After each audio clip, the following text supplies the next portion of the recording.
So have you ever dated black guys?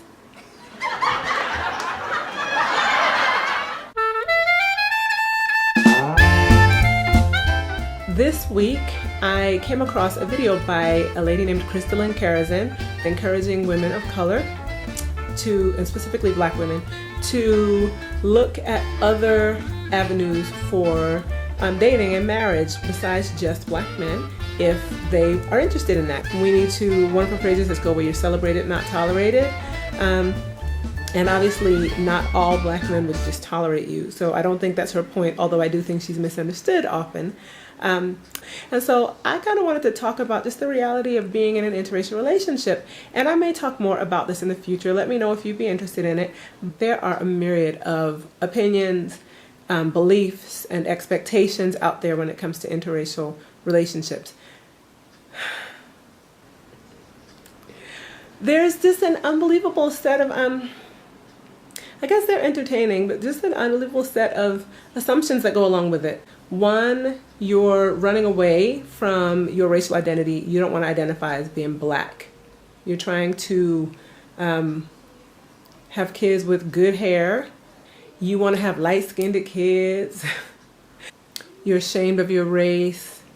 You're looking for upward mobility, and you realize that the likelihood of achieving that is greater if you're with a white man. You were raised in a context that doesn't allow you or enable you to appreciate being black and the black cultural contributions. And so you've only ever known a white world. So of course that's what you gravitate toward and embrace.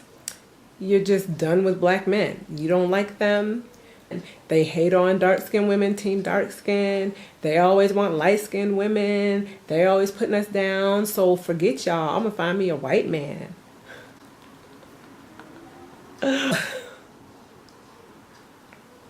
Black men are deadbeats. They're undesirable.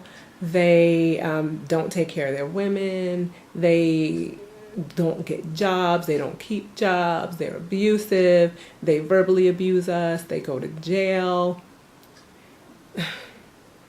Now that I have a master's degree, I think I'm too good for a black man. I've heard the notion, I've seen the assumption made that if a dark-skinned woman is involved with or married to a white man, she has rejection issues, and she's married this white man because he makes her feel good about being black. He encourages her, makes her feel good, and the brothers, she's just so done with them because they wouldn't accept her. So she's going to the people who pump up her ego.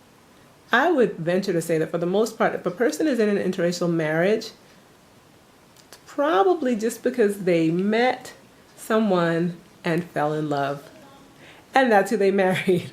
I did not go out personally looking for a white man to marry. I was in graduate school, working on a degree, enjoying my life, traveling internationally. I met Eric. He's the first person I ever dated who was not black.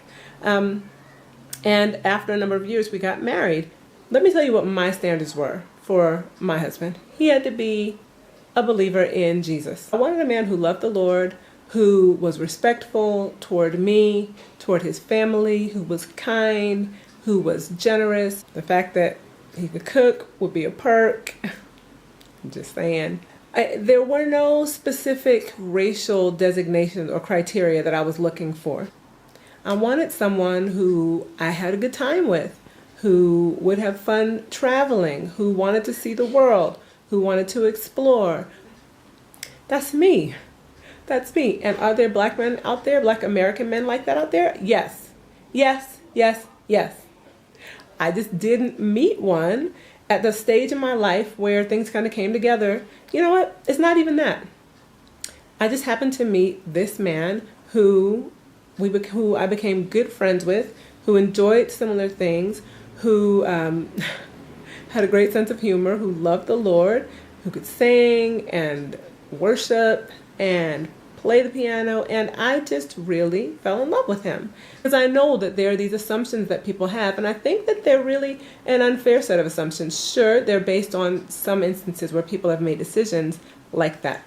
But that doesn't mean that that is the primary reason that black women marry white men. That means that some black women have married white men because of those reasons. But I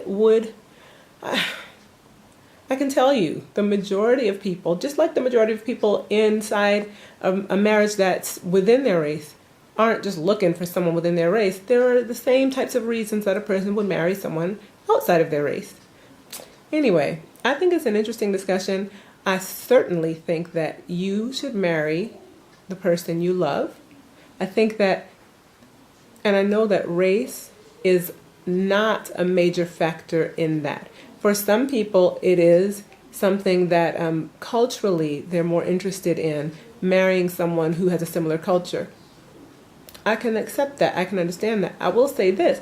Just because someone is the same race as you does not at all mean that they're the same culture as you. Especially the case with African Americans, because we're American. And if we marry someone who's from Africa, who's also black, we will not have the same culture at all. That type of a marriage, that combination, can be more challenging than two Americans of a different race, because there's such a distinction between our cultural contexts. So marrying someone of the same race is not a guarantee that it's going to be, that you're going to be compatible or that it's going to be easy. No marriage is easy. So let's just squash that notion right now. No marriage is easy. Marrying someone with cultural similarities, yes, it does make things easier. We're changing the world, we're changing perspectives one relationship at a time, and we're just going to do that. We're going to enjoy us. So, you guys have a good afternoon. I will see you later. Bye.